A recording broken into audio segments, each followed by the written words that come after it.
खोया हुआ यात्री। राघव एक घुमक्कर लड़का था। उसे नई नई जगहों पर घूमना बहुत पसंद था। एक दिन उसने सुना कि एक पुराने जंगल में कई रहस्यमय घटनाएं होती हैं। लोग कहते हैं कि जो भी उस जंगल में जाता है वो कभी वापस नहीं आता। लेकिन राघव को इन कहानियों पर विश्वास नहीं था। उसने सोचा कि वो एक दिन इस जंगल में जरूर जाए और एक दिन उसने अपना मन बनाया और उस जंगल की ओर कदम बढ़ा दिए। शुरुआत में सब कुछ सामान्य लग रहा था, हरियाली, पक्षियों की चहचहाट और हल्की ठंडी हवा। लेकिन जैसे जैसे वो जंगल के अंदर जाता गया, रास्ते धुंधले होते गए और माहौल अजीब सा होने लगा। कुछ दूर चलने के बाद राघव को एहसास हुआ कि वो रास्ता भटक गया है। उसने इधर उधर देखने का प्रयास किया तो चारों तरफ सिर्फ घने पेड़ थे और सूरज की रोशनी भी उन पेड़ों से छनकर मुश्किल ही नीचे आ रही थी। अचानक उसे एक कुटिया दिखाई दी। राघव राहत की सांस लेते हुए कुटिया की ओर बढ़ चला और उसने कुटिया का दरवाजा खटखटाया। अंदर से आवाज आई कि अंदर आ जाओ। राघव अंदर चला गया। उसने देखा कि वहाँ एक बूढ़े साधु बैठे हुए, जिनकी आंखों में गहरी चमक थी। उन्होंने कहा, बेटा तुम यहाँ क्यों आए हो?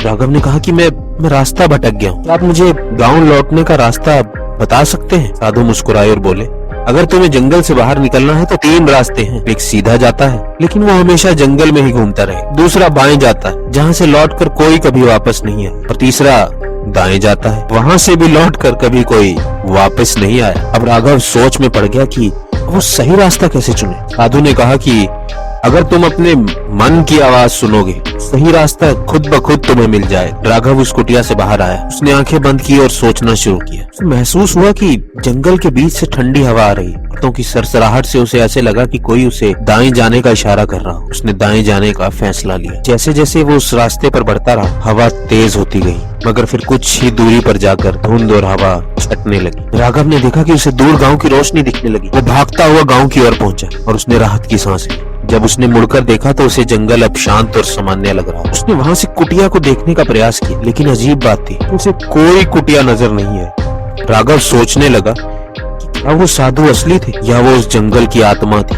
जो खोए हुए यात्रियों को सही रास्ता दिखाती थी। इस कहानी से हमें ये सीख मिलती कि कभी कभी जवाब हमारे अंदर ही छिपे होते। अगर हम अपने मन की सच्ची आवाज सुने तो हमें सही रास्ता मिल ही जाता है।